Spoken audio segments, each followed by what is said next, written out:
Welcome to the Non-Anxious Leader Family Systems Basics. This is the second part of a two-part presentation on the idea of family. And as I mentioned in the first presentation, I want to start each session with Kierkegaard's quote, "Now, Lord, with your help, I shall become myself," because I believe it epitomizes the family systems approach to spiritual leadership and becoming a non-anxious leader. I also want to revisit each time Friedman's definition of leadership through self-differentiation, which is that if we're willing to take responsibility for our own goals and for ourselves, for our own emotional well-being, while staying in touch with the body, most people are going to follow. And even if there is resistance, which as we now know from session one, might be from homeostatic forces, if we're willing to stay in touch with the resistors, stay connected to them, most often they are likely to go along. In the first session, we covered the first two concepts, the identified patient and homeostasis. And so we're going to cover the final three, differentiation of self, extended family field, and emotional triangle in this presentation. Differentiation of self is probably the key principle in understanding how to become a non-anxious leader by applying family systems principles. And Friedman defines it as the capacity of a family member to define his or her own life goals and values apart from surrounding togetherness pressures. And when I share this definition in a group, I typically get a lot of chuckles when they hear surrounding togetherness pressures, because in our families and in our churches, we know what that feels like, that surrounding togetherness pressure. It's what Friedman calls the capacity to say I when others are demanding you and we. He also says it's the capacity to maintain non-anxious, relatively non-anxious presence in the midst of an anxious system, to be able to take maximum responsibility for our own destiny and our own emotional well-being. And I think it's helpful to unpack non-anxious presence, because I think when you say, well, what does a self-differentiated leader look like, that would be what it would be, a non-anxious presence. Some of us, or many of us, can be an anxious presence, meaning we can be emotionally present, we can be connected, but we're anxious about it, and our anxiety kind of spills into the relationship. And some of us, or most of us, can be a non-anxious non-presence. That is, we're not anxious, our anxiety is not a problem, but we're really not connected either. We're not emotionally present. And so the key here is that once we start to do our own work in our family system, it gives us a greater capacity to be self-differentiated, to be that non-anxious presence. Friedman says that anxious systems are less likely to allow for differentiated leaders. That is, because of homeostatic forces in an anxious system that doesn't want to allow for change or allow for people to be self-differentiated. There is pressure that comes back against self-differentiated leaders. And then leaderless systems are more likely to be anxious just because when there is no leader, people have a hard time, unless they're very self-differentiated. There's a lot of anxiety in leaderless systems.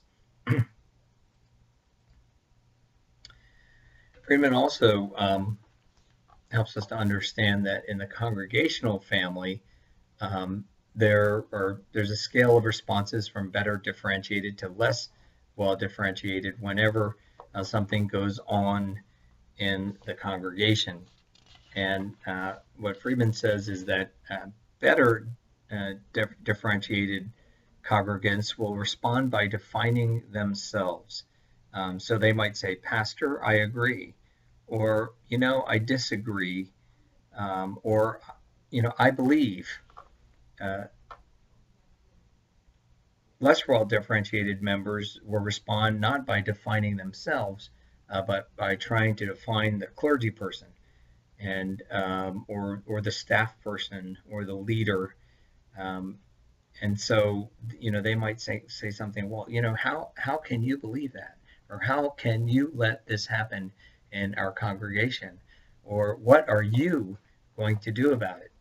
Um, and if you've served in a church family for a while, or even as a church member, most of us have been in church families for a long time. We probably recognize the latter response as happening more often than the former response.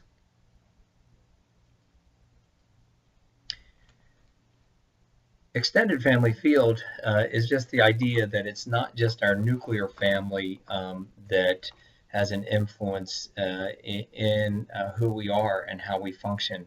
Our extended family influences our nuclear family because each of our parents are also children. They might be siblings. They are grandchildren.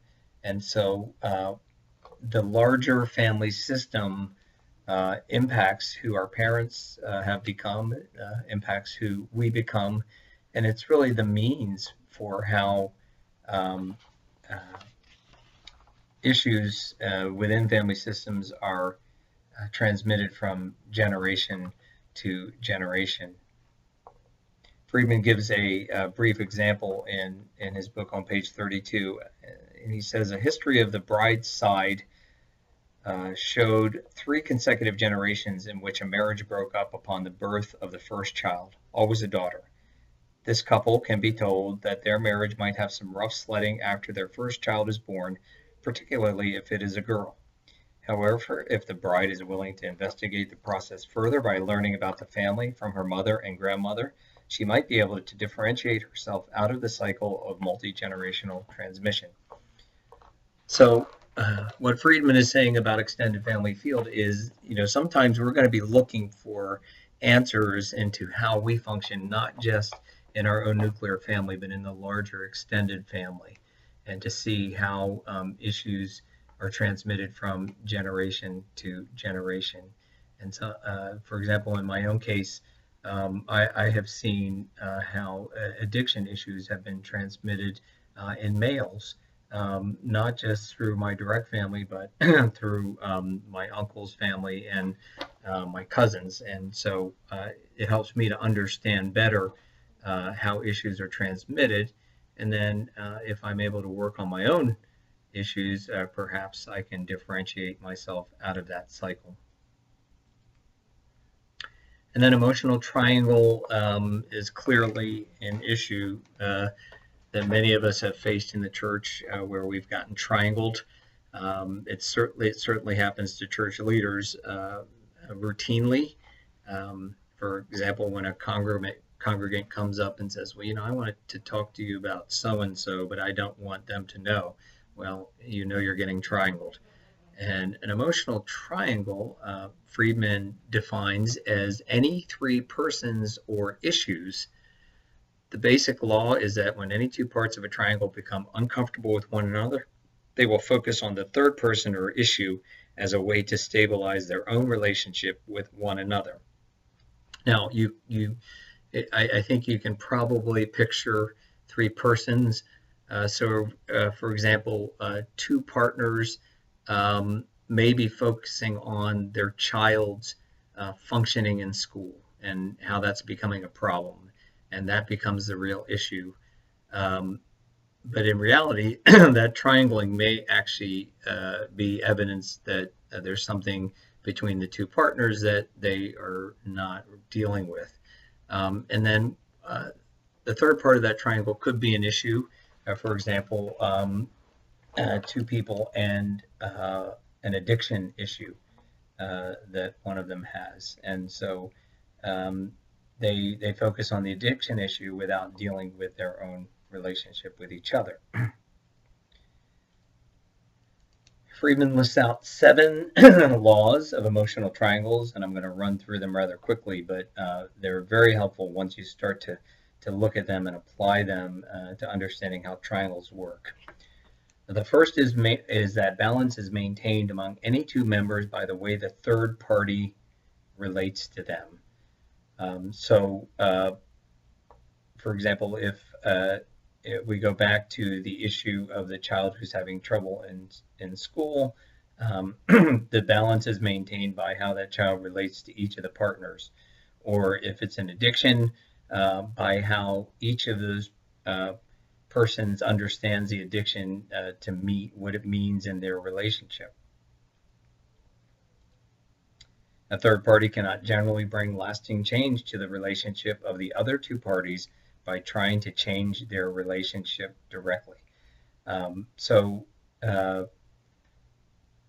If you're the third party in a triangle and you cannot actually bring change to the relationship of the other two people in the triangle. So let's say, for example, that somebody has triangled you in the relationship with this other person they're having a problem with. And you try to tell them, well, they're really having a hard time in their life, and maybe you should give them a break. Well, typically that kind of logic doesn't work. People don't just say, oh, well, I've never thought of that. I'll treat them better. And when we're getting triangled in a relationship, it has more to do with the problems they're having, and we can't help them to change their relationship directly. The only thing we can do is get out of the triangle, force them to deal with each other. Law number 3 is any attempts to try number 2 are not only ineffective, but will usually result in homeostatic forces that convert these efforts to their opposite intent. So if we try to change the relationship between the other two parties of the triangle, they're likely to push back. It's actually going to cause them to entrench more in their relationship. To the extent the third party tries to unsuccessfully change the relationship with the other two, the more likely she or he will end up with the stress from the other two. If we want to stay in a triangled relationship and we want to put our emotional energy into trying to change the other relationship with the other two, we're going to feel it. We're going to pay the price. The various triangles in a system are interlocked.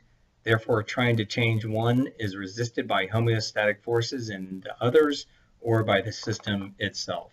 So it's not just going to be the triangle that we're in, it's going to be the other relationships that the parties in the triangle are a part of that are going to create homeostatic forces that are going to push back when we try to change.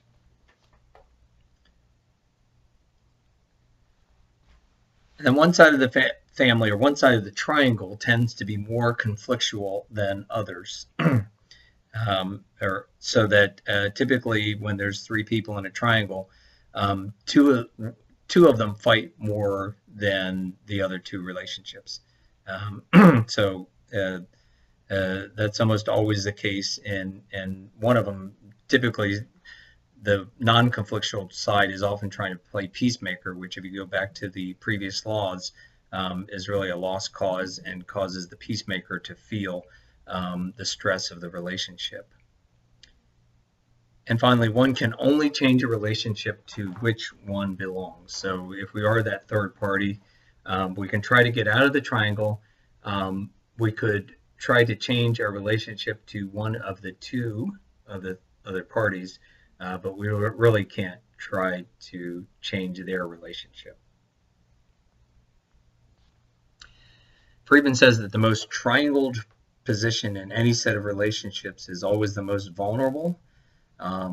And when the emotional laws of emotional triangles are understood, it then becomes the most powerful. So think about how this applies in leadership. Typically, spiritual leaders in the church tend to be the most triangled, and typically that means that if they understand how triangles work and are able to be self-differentiated to get themselves out of triangles, but to stay connected with individuals, they actually have the ability to influence change even more powerfully because people are trying to triangle them, but they are able to understand how triangles work and use them to create positive change. It's interesting stuff, and we hope to have some discussion about this to figure out how this might apply in your situation.